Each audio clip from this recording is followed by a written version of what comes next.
Hello, everyone, and welcome to today's webinar. Today's webinar is a joint partnership between Central States Foreign Language Association and Avant Assessment. I'm Dawn Samples, and I'm going to be your host for today. Today, our topic is assessing for proficiency during uncertain times. So I'm really excited to have you today. We've got some great guests who are here to join us, and so we are going to get started. So today's webinar, as I said, is a partnership with Avant and CSCTFL, and the division of Avant called More Learning is our professional development. And so it's our professional development division of our company, and it stands for More Learning Opportunities Reaching Everyone. Just a few short housekeeping things for you to keep in mind as we start the webinar. Those of you who are attending today, you will be able to receive a certificate of attendance. Once you complete the survey that you'll receive after you view the webinar, you'll be able to access a link in that confirmation that will let you get to your certificate so you can print it out if you need that to use for CEUs or staff development credits or whatever your state may call it.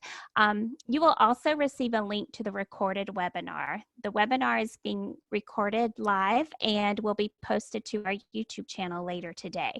So that will also be available to you so you can share it with others, or if you want to go back and view something later. We will also be posting the slide deck to the webinar, and the slide deck will include some additional slides with more information. So be sure and check that out. It will also be loaded near the link where the video is posted on our YouTube page, and you'll also be able to access the chat. If you attended today, you'll receive that via an email tomorrow. So also want to make sure that you guys follow along and interact with us today. Our webinar is going to be live just for attendees, but if you want to go back later and view it, or if you want to just follow along on Twitter or via our social media, the hashtag for today is #AssessForProficiency. You can follow along our CSCTFL social contacts there. You can see there the @CSCTFL Twitter. They're also on Facebook and Pinterest, and the website is there. It's csctfl.wildapricot.org. You can also follow us on Twitter at @more_learning_ or on our Facebook group. So make sure that as we are sharing information today that you guys are interacting with each other and with us, because we'd like to hear from you and be able to engage with you throughout the webinar today. So our chat and Twitter moderator today is Ryan Rakaitis. He is a Spanish teacher and mentor coordinator at Deerfield High School in Illinois. He's also on the CSCTFL Board of Directors. Ryan, welcome. Thank you. I'm excited to be here. Thank you for collaborating with us on this. It's so exciting. So Ryan is going to be checking with us periodically throughout the webinar, and he will be checking in with you guys. So make sure that you're participating with us on Twitter and through the chat medium also. We also have with us today Kathy Shelton, who works for the Ohio Department of Education. She's the program specialist for World Languages and Cultures. Kathy, welcome. We're glad to have you today. Hey, good to be here. Thanks, Dawn. Also with us today, we have Melissa Dalton. Melissa is the District Department Chair and Spanish teacher at Lake Orion Community Schools in Michigan. She's also the program chair for the upcoming Central States Conference. So Melissa, we're so glad you could join us today. It's great to be here, Dawn. Thank you very much. It's great. And our final guest today is Melanie. Make sure I say this right. Kleeschulte. I don't know why I keep wanting to say it in German. I'm sorry if I said it wrong, Melanie. She's the instructor and basic Spanish program coordinator at Missouri State, and she is here to be able to share with us some strategies and ideas for post-secondary. So Melanie, thank you. We're so glad you're here today. Thanks. I'm glad to be here. That's great. So we are going to kick off our engagement with you today through a poll. We'd like to hear from you. Our questions for our poll today are you currently assessing? Are you assessing your students in this new remote environment? Are you assigning grades? And are you teaching new material? So you can respond to these. I'm about to launch a poll. You'll be able to respond to these directly from your computer, and we will be able to see your responses. And also, we'd like to know from you if you could introduce yourself and tell us who you are, where you teach, what you teach, and any other thoughts or ideas or resources that you want to share with us today. Please feel free to share those via our chat and online on Twitter. So we can see those answers coming in right now for our poll. It's looking like right now people are still assessing. And overwhelmingly, people appear to still be assigning grades and teaching new material. Give it another second or two and let that slow down just a little bit. This will be good for us to know as we are sharing information with you throughout the webinar, to have some idea of where you guys are coming from and what your experience is right now as you are assessing in a remote learning environment. Okay, so it's looking like it's slowing down. And for the first question, are you currently assessing? 77% of you said yes, and 23% of you said no. Are you currently assigning grades? 71% of you said yes, and 29% said no. And are you teaching new material? 76% of you are teaching new material, and only 20% of you are not at this time. So I'm going to close that poll because with that in mind, we are going to get started. Can you guys see the results? Let's see. There you go. Let you all have a look at that for just a minute.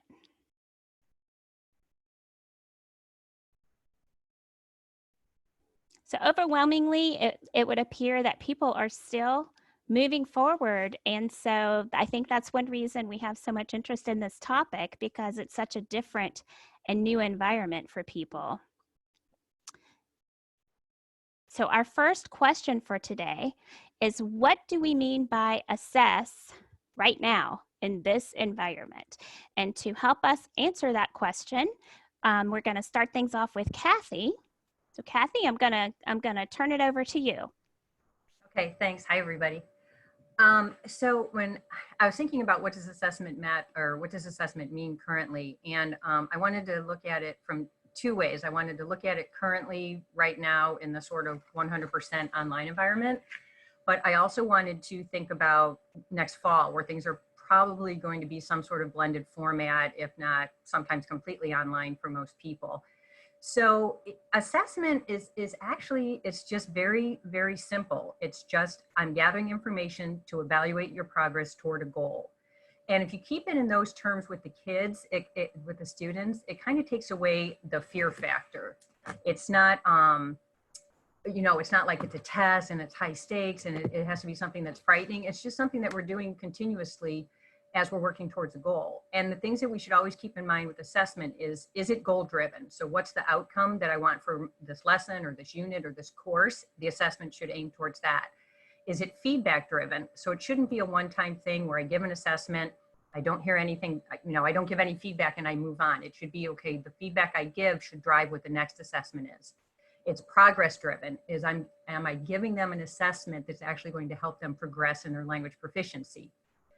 On the right-hand side, you can see assessment. The biggest thing to keep in mind, it is not a one-time thing. It's ongoing, it's flexible, and it's dynamic. It means it just constantly has to change. Dawn, go ahead with the next slide.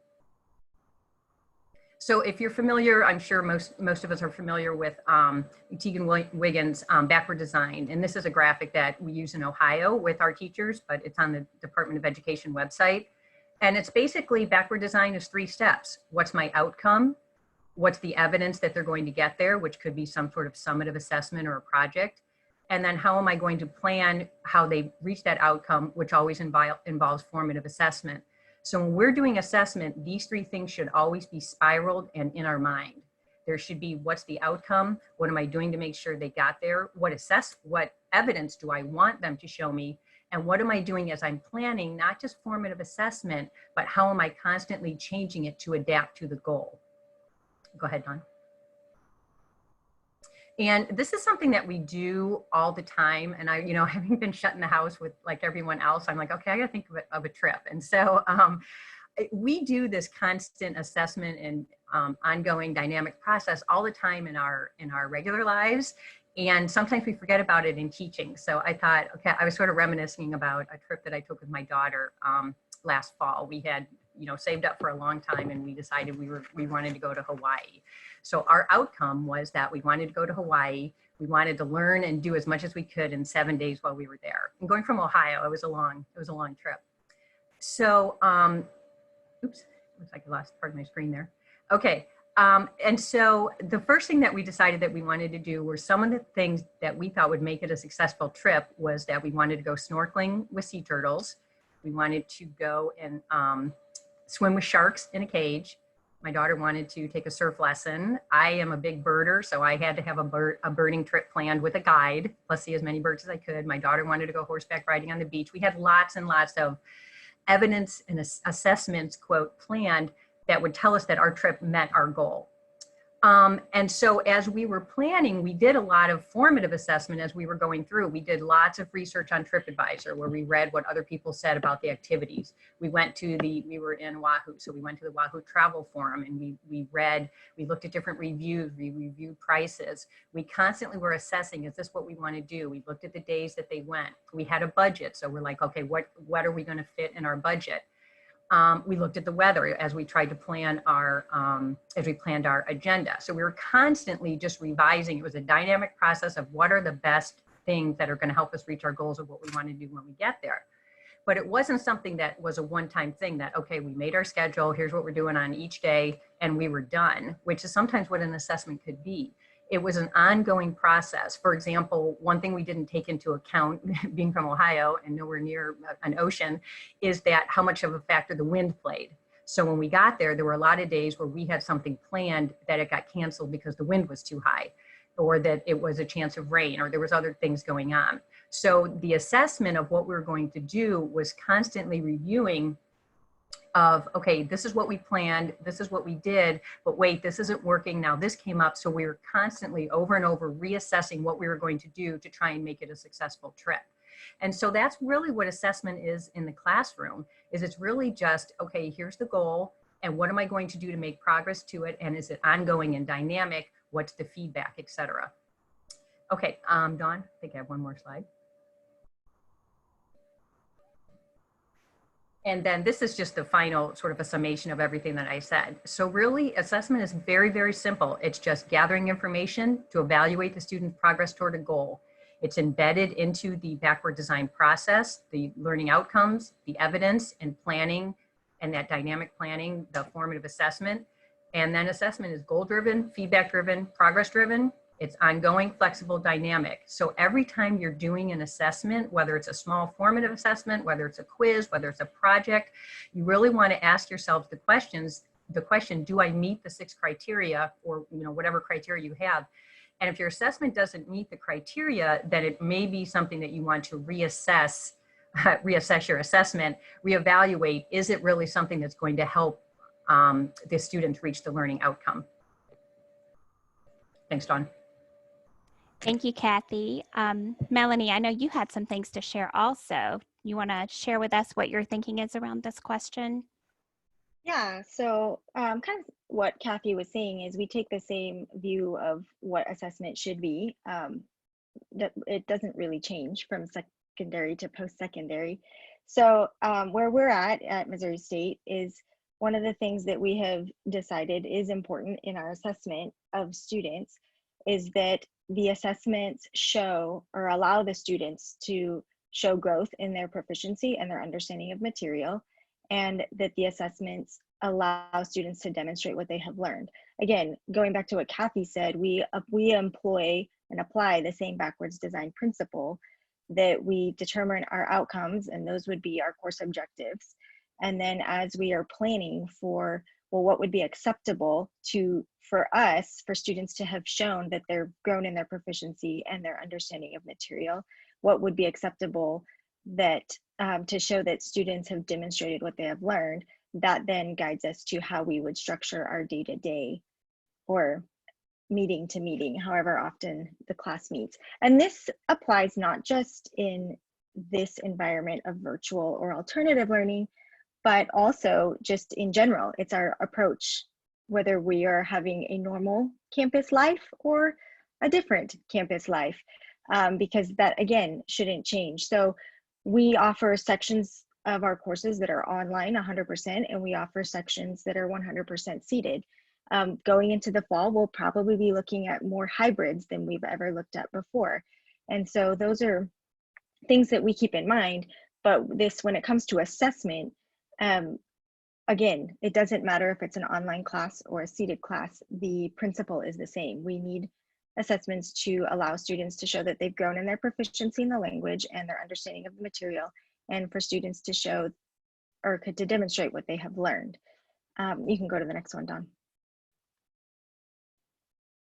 So the way that we look at this is that we've divided our assessments into low stakes and high stakes. You could call it formative or summatives. And our low stakes would be things like homework, in-class work or participation, quizzes, to give actual names to assessments. These are low stakes because they are frequent, they happen often, and they build upon each other, similar to what Kathy was saying, that one kind of leads to the next. So the homework obviously would set up the ability to participate in class, which then sets up their ability to perform on a quiz. Those are low stakes because there's so many of them, and they're not something that's going to be a vast or exhaustive demonstration of what they've learned, but it will show us pieces along the way. Our high stakes assessments are what we would use. We use integrated performance assessments, and we use what's going to be the final interview at the end of a semester. And those do matter. Those are the summatives, you might say, that really allow students to show off what they've learned and what they can do. It allows them to see what they've been able to accomplish all semester, and it allows us the opportunity to not that we don't know what the students can do, because we already do know what the students can do, but it allows us the opportunity to work with them for them to see what they can do. So we would say we would divide them into low stakes and high stakes, and those would be our measures per se of assessment. You can go to the next one, Dawn. So for us, when we say high stakes is what, if you want to translate that into grading, high stakes is what the grade is going to be valued at the most. Because for us, we would say the high stakes is the one that matters the most, not that homework and quizzes and participation aren't important. They are, but they're like the building blocks that lead to this high stakes assessment, because we want the assessment to show the student. This is a quote that I've used for years, and I don't really know where it came from, but it says that an assessment is reveals the student to the student, not reveal the student to the teacher. Again, if they are moving along in their low stakes assessments, then by the end, we already know as educators what they can do. They just don't know. And so for us, an assessment, whether it's this time of virtual learning or alternative learning, or whether we're back in the classroom, for us, those high stakes assessments are things and items that will allow the student to really see how much progress they've made and how far they've come, and show them that they can do a lot more than they think they can do. Yeah. Thank you, Melanie. I know it's really good for us to be able to think about this long-term, like K-16, and how that looks at all levels. I know lots of people are sharing what's going on in the Twitter world and in the chat world. Ryan, do you want to check in and let us know a little bit what some of the comments have been?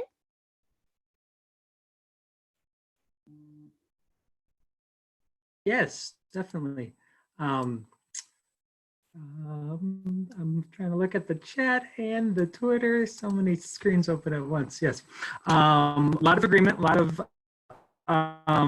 lot of appreciation of the analogy, and things are starting to make sense and relate to what people are experiencing, which is great.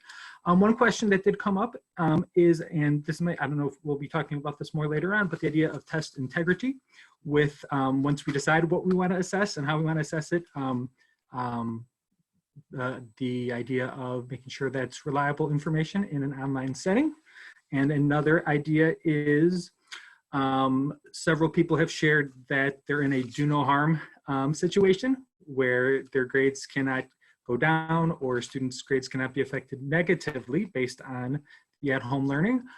So how does a teacher navigate between a grade, which might be a grade from before the quarantine, and what the student really knows when they come back in the fall?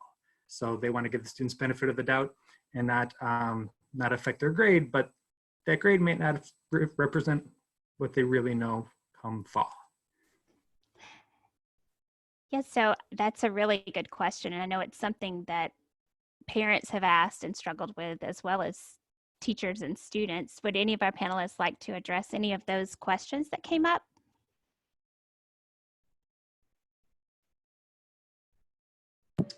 I can make a quick comment, and then I know we're sort of on a time schedule here. I am going to talk about the online translators a little bit later in my second section, so I'll talk about that. The one thing I did want to mention about how we're sort of in the do no harm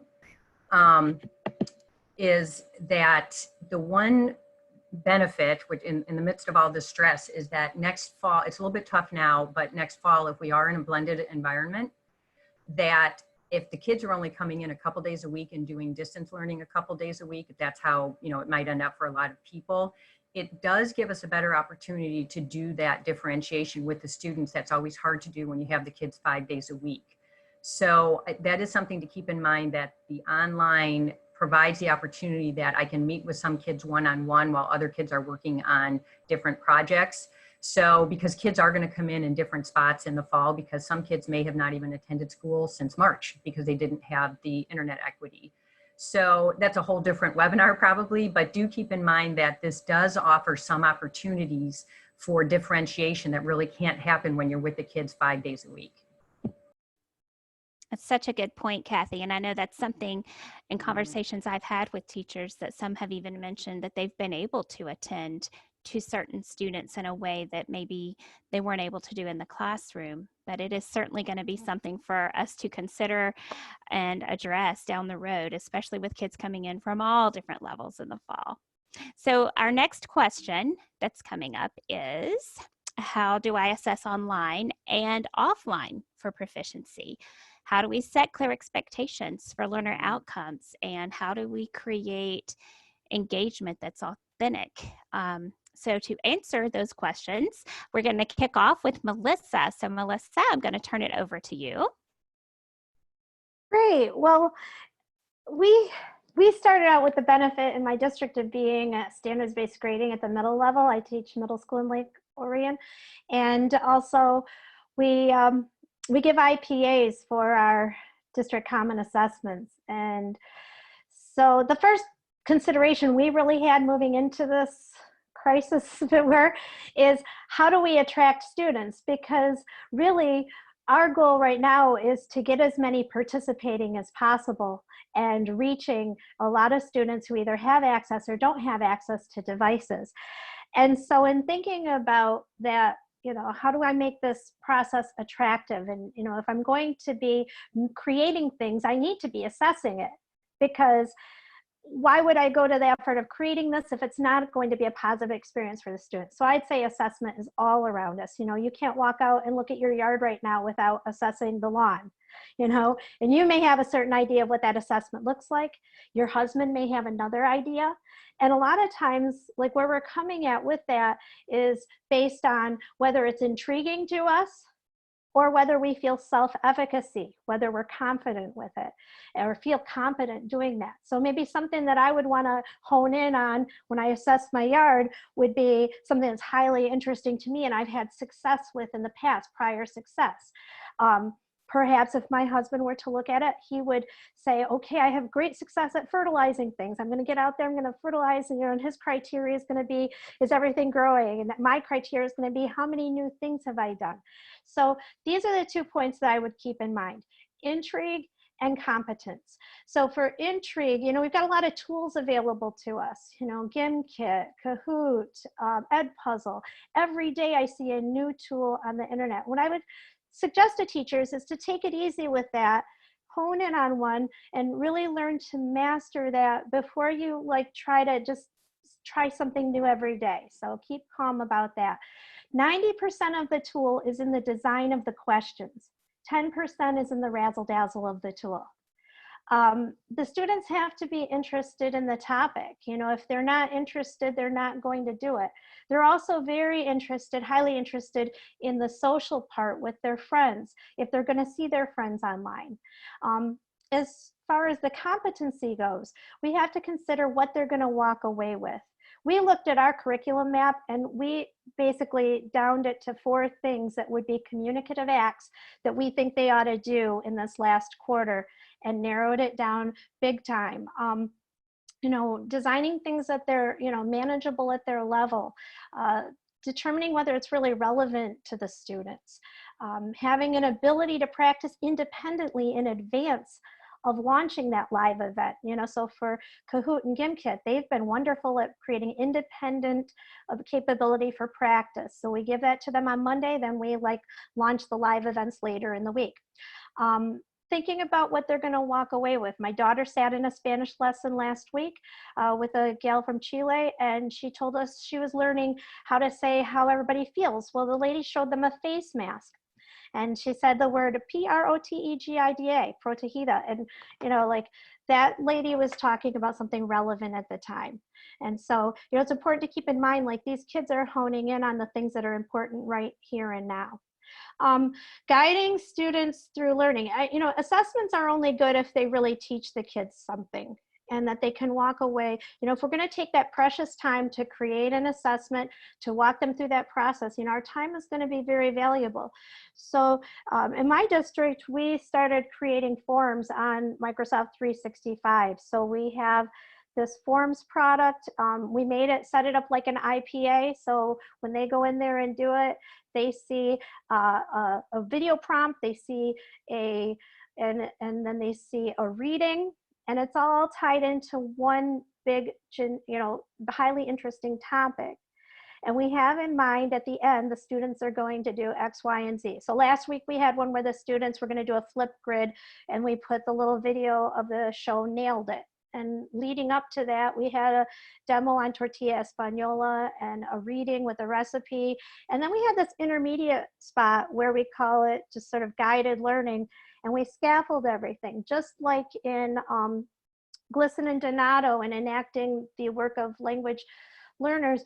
We create question sequences. We have about 3 activities where they get in, and we have binary option, sort of nonverbal Q&A for them. Then we take it up a notch where they're having to look between 2 different structures. So, where you see the cortamos dos cebollas, or, the one we do, we had it with the difference between como and bebo. We put different types of foods that you might eat or drink, and work through a logic thing. And then at the end, we had an open-ended question. So scaffolding things. And that's great formative feedback, because you can tell whether or not the students are picking up on this, because from forms, you print the summary results, you see nice little pie charts, and you can give quick feedback to the students, which will be coming up on the next slide. The last point about this guided learning experience is that you really think about what structures you want the kids to have, and it's not bad to be redundant and have them see a lot of that in print. So when they go to choose, it's not just yes or no, show them the structure and they're actually physically having to look at it, because there's a lot of powerful acquisition that can happen through that. So feedback. The first and foremost thing is taking a look at the social emotional level of your students right now. We don't create anything that we can't possibly give a personalized feedback on.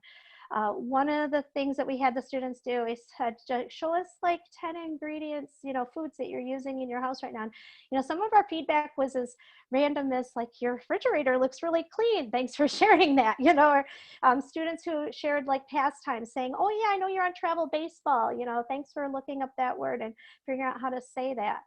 And then moving through, this was in the Math Flow webinar where they talked about going to like 3 criteria from the rubric and just, honing in on comprehensibility, vocabulary, and text type. So comprehensibility, you might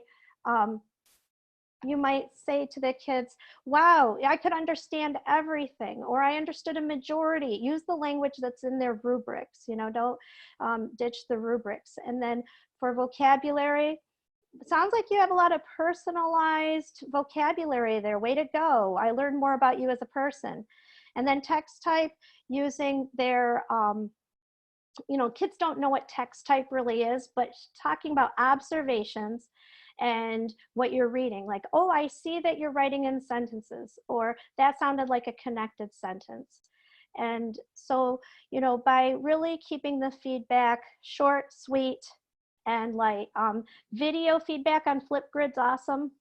And I do think I'm running low on time. I could talk all day about this. The video feedback's great. Sit yourself out in the yard, let them see you as a real person. And, intonation's something that's really important. You can tell them what they need to work on as long as you have, a warm, kind intonation to your voice. And, if you tell them their vocabulary is basic, kids know what basic means. So they're going to work on that a little bit. And it's great for like a Google Buster because, if you tell them, I didn't really understand that, that's basically in a nice way saying you looked all that up on Google, so now I can't understand you. But you're using the rubric as your tool and not necessarily a judgmental, jab at them for that. So that's basically, where we're coming from in terms of feedback to the kids. And I think the feedback's the most important thing. If you're going to go the work of creating an assessment, make sure that the feedback's really warm and congenial, and it's going to invite them back in and keep them on the line like that little fish on the hook. Thank you. That's awesome, Melissa. I know, Kathy, you had some ideas you wanted to share in response to this question as well. So you want to take it from here? Yeah, definitely. Okay, so just a little bit of background where to help you out here. I taught French for 25 years in high school, including about 5 years online when my kids were little. So I do have that online background. And then I also currently teach French and ESL at a community college. And then at ODE, we've done a lot of meetups with a lot of teachers across the state. So I sort of am trying to look at this from all the different views. The slides that I have up here at the end, when Dawn sends out the PDF, all the things I'm going to say are in additional slides at the end, so you don't have to frantically try and take notes on everything I say. I included them for Dawn. A lot of this is coming from, I attended a webinar on the Center for Applied Linguistics last week on assessment. It was excellent, so I don't want to just act like this is all coming from me. But things to keep in mind with assessment, and this goes exactly to what Melissa was saying, was just keep it simple, which really means what's the essential information that I need to know to evaluate their progress. Okay, it doesn't have to be something huge or excessive. Really ask yourself, what do I really need to know? If the goal is this, what do I really need to know from the students? The next one is keep it authentic. And what I mean by that is, what are you going to do with this information? If you can't answer the question, I'm getting this information because, or I'm going to use this information in order to do something, then it's probably not worth getting the information. And the kids will pick up on that too. So if you can't answer the question of what am I going to do with this, then it probably again is something like, let's reevaluate what we're going to do. Keep it familiar. This is one is where, and Melissa kind of touched on this too. I'm sorry, yeah, Melissa touched on this, is that whatever you're already doing in class, the tools or the activities or whatever you're doing, it should be the same thing in the assessment. I know when everything went online, all of a sudden everybody's been hit with like 1,000 different tech tools and do this and do that. really just pick, 2, 3, or 4 that really suit your purpose, maybe a couple for each mode of communication, and just stick with those. Don't feel that you have to overwhelm the kids with all sort of technology. When the kids are doing an assessment, remember, it's just gathering information on their progress.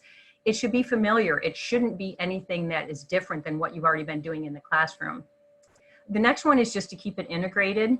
And that is, again, it doesn't necessarily have to be some big, separate, huge thing. It can simply just be something that's going on in the process of teaching and learning. And it's easy to do this in the classroom because we can just stop for a second, do a quick check-in with the kids, and then keep going.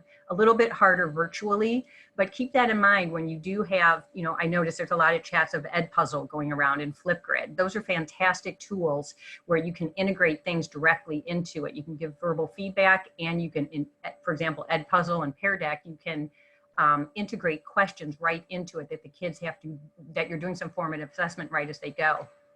Meaningful is really goes back to Melanie's feedback loop, is that it's feedback, yes, on the progress, but it's also, we want to give them something that's encouraging. We want to celebrate where they are, and we want it to be actionable. It's not just like it, you want them to be able to look at this and do something with the feedback you gave them also. So again, we just want that to be, to encourage them, to celebrate what they're doing, as well as, give them some feedback on the language piece, but also give them something actionable that they can work with. The last one that's probably the most important is that we keep it student-centered. And that is that it's not always me, the teacher, giving feedback, that the students are also doing self-assessment, that they're also evaluating, what am I doing? What are my strengths? Where do I need to work on? How am I progressing through the goal? You've got the can-do statements out there. There's tons of rubrics out there on the Ohio Department of Education. We have rubrics for performance and proficiency that include a student self-assessment piece. So keep that in mind, that the onus isn't always on the teacher, that the kids really need to look at their own feedback, because otherwise, if the teacher gives the feedback, the kids look at it for 2 seconds and throw it away. And so if we make it on the students where they have to actually self-assess and reflect on what they're doing, it forces them to take a little bit more ownership. Okay, go ahead, Don. And like I said, all these slides are at the end with more details.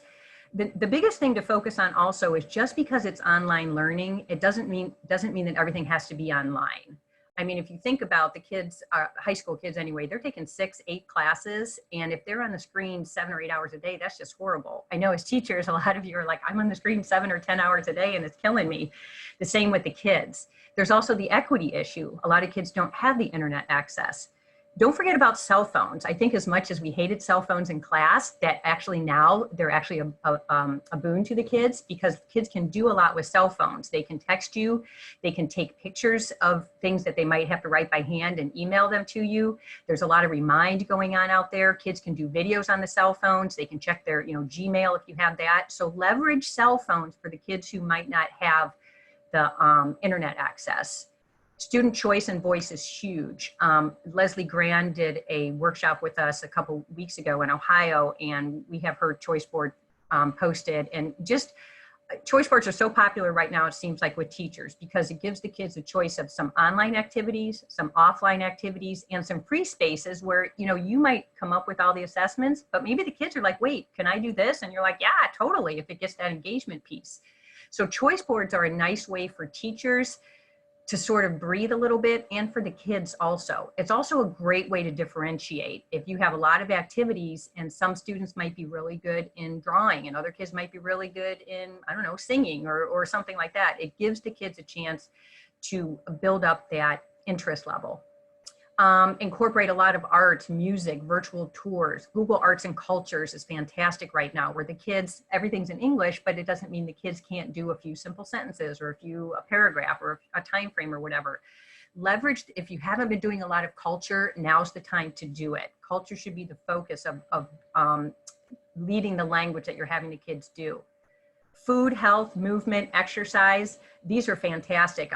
Teachers have shared with me how they've done things like, they do Zumba with the kids, or the kids watch a yoga video in Spanish, or that they're they're preparing food, or the kids turn their phone language to to French, and then they have to track their health stats and do all that. So think of a lot of things that give the kids movement, exercise. They do scavenger hunts where the teacher says, okay, everybody, if you're on a Zoom, everybody run and find something red, and the first 3 back, you know, whatever, get a point or something. But try and incorporate a lot of movement into it.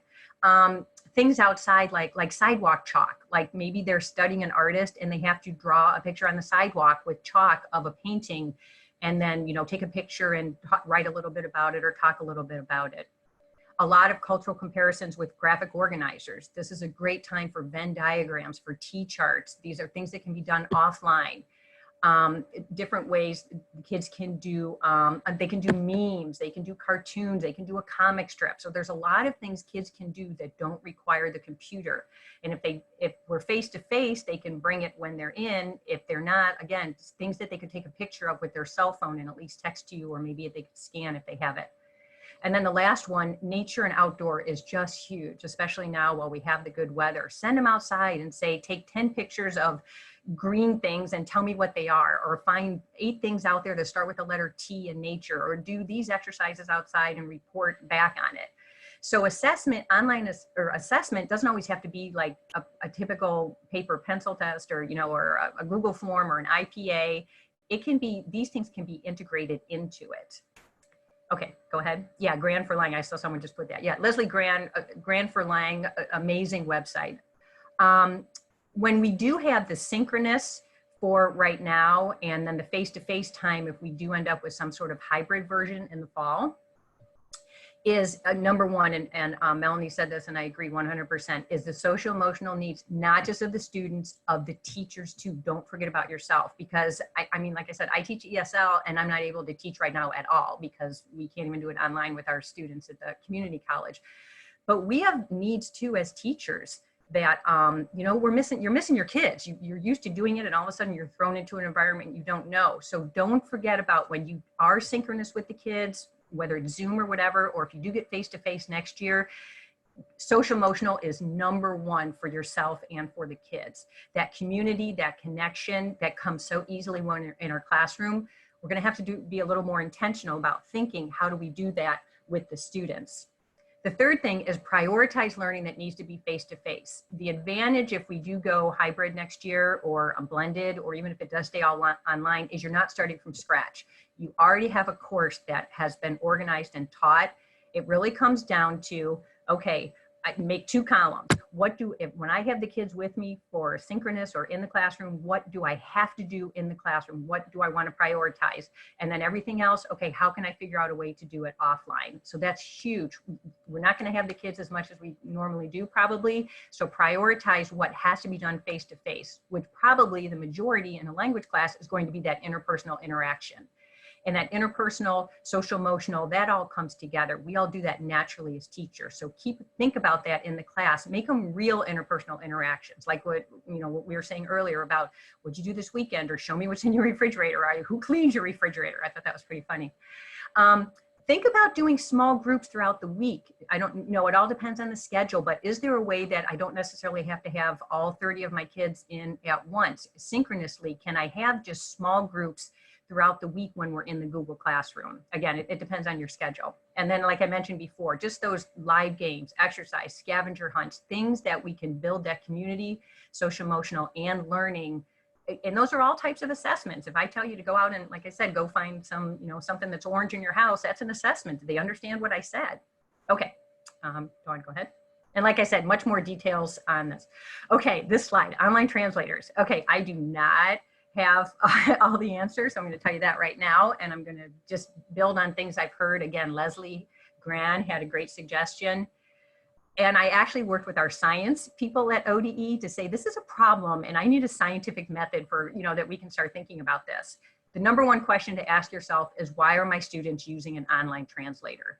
Because if we don't even know why they're using them, there's no way to solve it. And as teachers, it's a very like emotional idea to us that the kids use the translator. Like, you don't even need me, you don't even need me, you just go to Google or whatever. So figure out why the students are using them. Second question, why don't I want the students to use a translator? Because if you don't know why you don't want them to use it, then again, there's no way to address the issue. And then the third thing, let's face it, they're here to stay. So what are we going to do?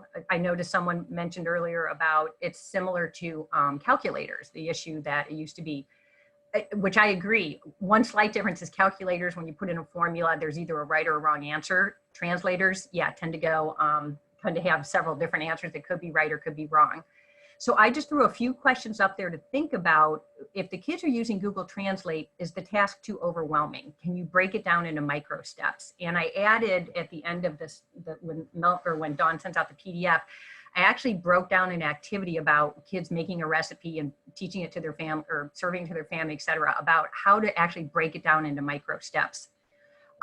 Again, the second one is the assessment. Is it ongoing? Is it dynamic? Are you giving feedback? Are you giving reflection? Or is it just a one-time thing? Because if it's a one-time thing, you know, write a 200-word paragraph about, you know, your dream house, the kids are going to go to Google Translate because it's just too much for some of them to handle.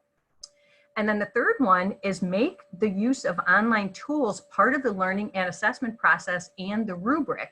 You'll see in the sample that I put when you get the PDF is the goals, for example, was it was food preparation, and I'm looking at another screen, is that I can choose, prepare, and serve a food from the target culture recipe. That was one. I can accurately convert metric to US and vice versa when following a recipe. So those were two sort of language, content, culture. But then there's actually two more literacy type. And one of them is I can use context clues and background knowledge to increase my understanding of a recipe, because that's why they're going to Google Translate, because they either don't know how to say the recipe in French or whatever, or they don't know how to understand it. And there's some tools I put in there about how do we break this process down. And then the final learning outcome was I can use and cite online tools appropriately and as needed. Teach them. I mean, I know, you know, kids are going to cheat and kids are going to cheat. It's just, you know, but the goal is trying to help them realize, how do we use online tools appropriately? How do I use a dictionary versus using Google Translate to do everything? So like I said, there's a lot more. I don't want to take up all my time, so I'm probably at the end here, but there's a lot more details that you'll see in the PDF, but really make part of it a discussion, just the whole ethics part of cheating versus not cheating, but also helping them learn how to break down a task, how to use the skills and the notes that they already have, instead of just making it sort of a big thing that they just sort of panic and then they run and have to try and use a translator. Thanks, Dawn. Wow, Kathy, so many good ideas. I know people are going to be so excited to get that document at the end, because just watching the Twitter feed, I can see where so many people are sharing already so many ideas. Ryan, did you see anything that you want to share? Any questions or comments or trends that you're seeing out there in the Twitter chat world? Definitely. Yes, so many great resources being shared on Twitter and in the chat. If you shared something in the chat but not on Twitter, please consider posting it at hashtag assess for proficiency. That way we can keep the conversation going after the webinar. There's so many great resources being shared and questions that we can support each other with after the webinar. A specific question that came up a few times was specifically regarding IPAs, people who are trying to be faithful to the IPA process, and especially the interpersonal piece. Any suggestions on implementing IPAs and having a spontaneous interpersonal reaction in the distance learning situation? Some people have also said they are 100% asynchronous. They have no synchronous time with their classes, so that makes it even more complicated. Number two, people are asking for examples of what some of these assessments or lessons look like. Is there a place to see full lessons that people have created? And again, maybe those are things we can share on the Twitter so we can look at those after the webinar. And finally, a question for you, Dawn. Has Avant considered, or will they be comparing any of the stamp data and the implications of the distance learning on the trends you are seeing? So IPAs, examples of assessments, and stamp data.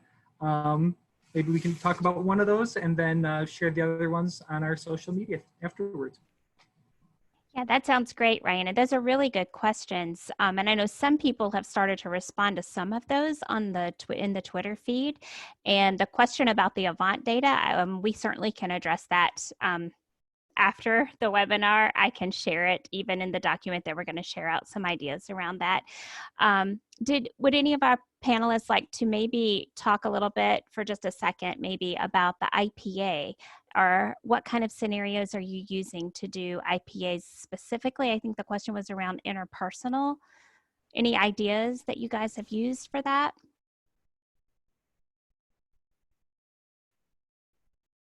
I can answer that if you'd like. So we try to think of what is highly compelling and interesting to the students. And we had a unit on decorating your room. We originally would do something where we taught the kids comparatives, and in the midst of discussing it, we realized this isn't really what the kids are going to be doing right now. And our end task, our presentational portion, was to have them like redesign their bedroom because they're staring at it 24/7 right now. And in the midst of that, we realized, okay, we need to have them be able to get in and interact a little bit with us. We found that Padlet worked out great. And instead of really trying to force the hand of interpersonal speaking right now, because we are asynchronous, we could have the kids upload comments on Padlet. And once we approve that, you know, we can be a gatekeeper for safety. They can continue the thread, you know, and just considering the questions that you put across the top and make sure they're specific enough about variable things in the room so you can get a wide breadth of structures and vocabulary. You know, that is a big consideration. And interpersonal, I mean, it has to be spontaneous. And so, you know, I can't really envision a true interpersonal experience without it being live. I really like the idea that the other person made about, I can't remember who it was, but like smaller breakout rooms and being able to go in and do that. You know, we're going to be able to record these things. So we can be doing the interpersonal assessing ourselves, and we'll have a record of that to go back and look at the rubric after the fact. So that is one of the good outcomes with this. And when we're in our classrooms, maybe that's going to be when we only are doing interpersonal mode next year. If we can do a lot of the interpretive outside of that, or we can have them doing their presentational work outside of it. You know, there's ways to like strategize, you know, with the presentation to make sure that it's vetted and they're not just using Google. You know, hit them with the rubric, you know, comprehensibility, or whether they're using, you know, structures learned in class. Thank you, Melissa. Those are some really great ideas. And I think it's a good idea too to ask the kids for ideas. They know so many tips and tricks. I know even my kids, knowing how to do screen record on some different apps that I had never even heard of recently, they may have some ideas too for how to make that something that you could use for interpersonal mode as well. So moving right along, Melanie also is going to share some information with us about what this looks like at the post-secondary level and what her experience has been. So Melanie, I'm going to let you take it from here. Thank you, Dawn. So yeah, as Dawn said, I teach Spanish at Missouri State University, and I coordinate our basic Spanish program. And prior to teaching at the university, I taught at Greenwood Laboratory School in Springfield, Missouri, which is a K-12 lab school on our campus. So a lot of what has been happening at this secondary, middle school, high school level, I was exposed to and I had experience with, and then I was able to take that with me to the university level. And right when I got there, our department was starting to kind of change our vision and develop a little bit better our vision for language instruction.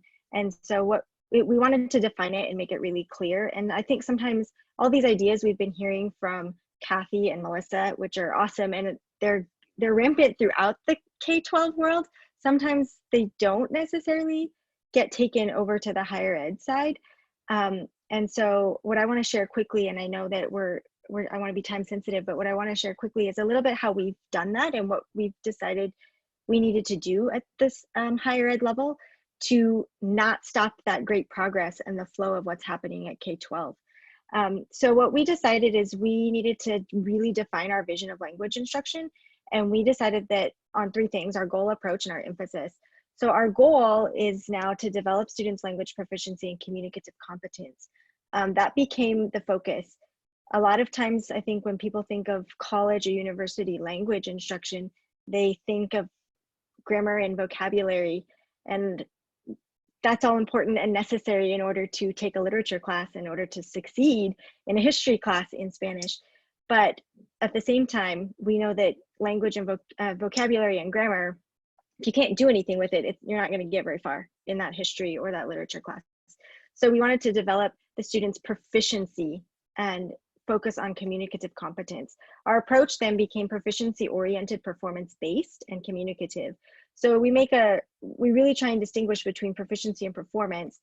And explaining I work with TAs, and so I try and explain to them that when they're going to be teaching in our classes, what we're doing is our goal is proficiency, but we're going to get there through performance, because obviously a classroom setting is not going to be a true measure of proficiency if things are still within that classroom structure. And then our emphasis is what students can do in the target language, not how many grammar or structures they know, but what can they do, what can they communicate. So that's the approach that we take. And in that, our assessment plays a huge role, because our assessment, like Kathy was saying, is the end goal, right? That's our end goal. So we work backwards from there to figure out how we're going to get there. If you can switch to the next one, Dawn. Thank you. So a question that I often get from other colleagues in higher ed is, well, then how do you do that for the grade? And I know that sometimes you don't want to look at the grade, and I was surprised actually that 70% of the people on here right now are still doing grades. So I just thought it's important to kind of show at higher ed, where the grade is a big deal. I mean, the grade's a big deal everywhere, but your GPA matters for scholarships, for program entrance, for degree requirements. We have to be very careful about how we structure our grade, because obviously the grade has to reflect our goals. So just a quick breakdown, we do IPAs, integrated performance assessments, and our classes have 2 of them, one at midterm and one at finals. And then we do a final oral interview instead of a final exam.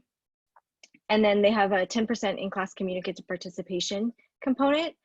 And then the assignments and quizzes only make up 30%. So 30% of their grade is more pen and paper, you might say.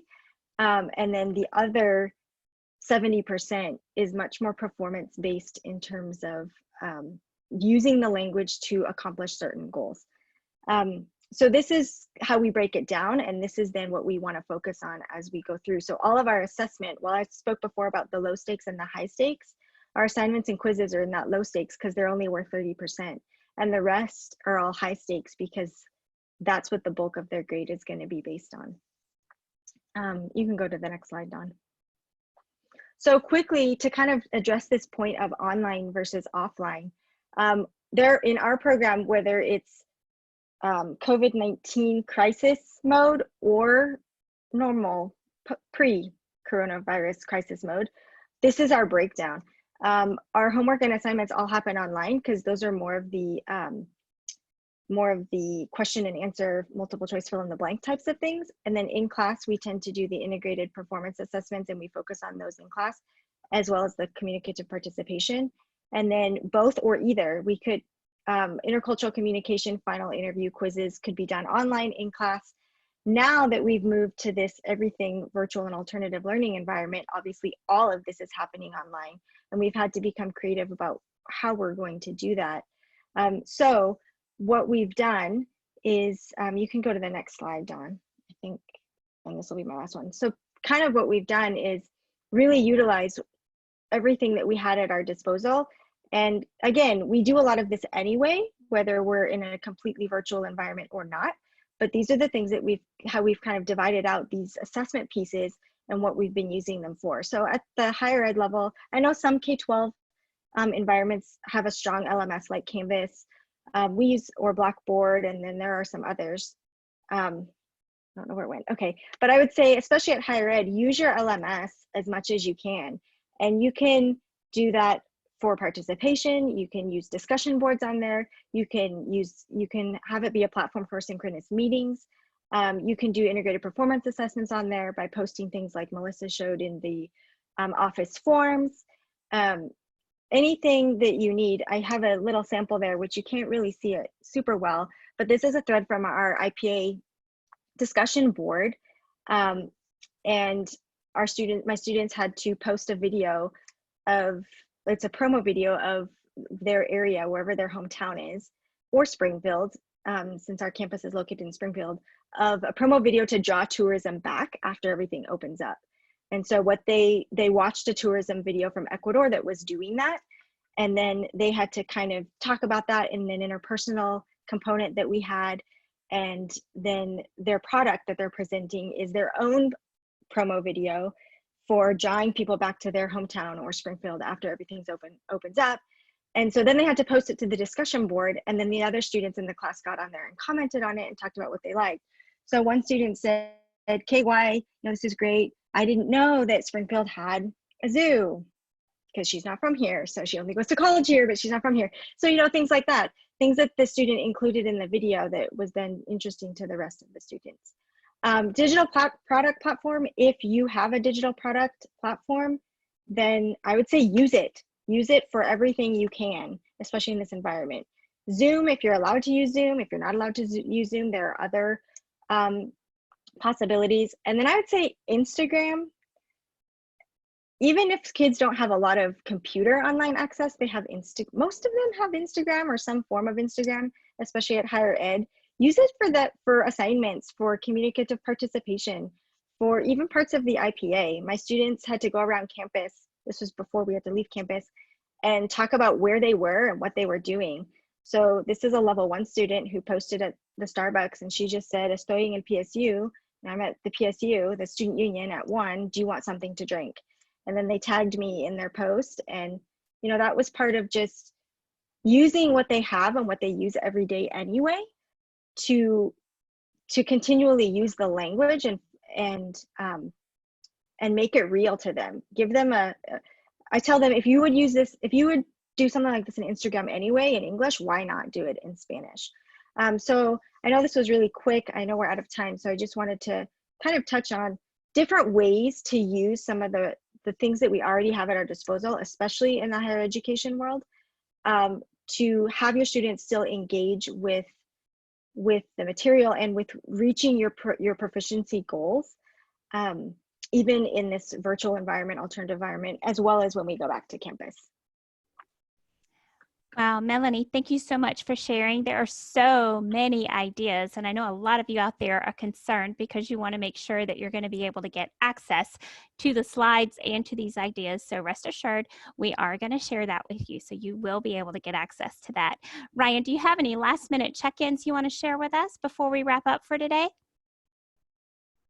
Just so many great ideas being shared, great resources. A lot of people just want more.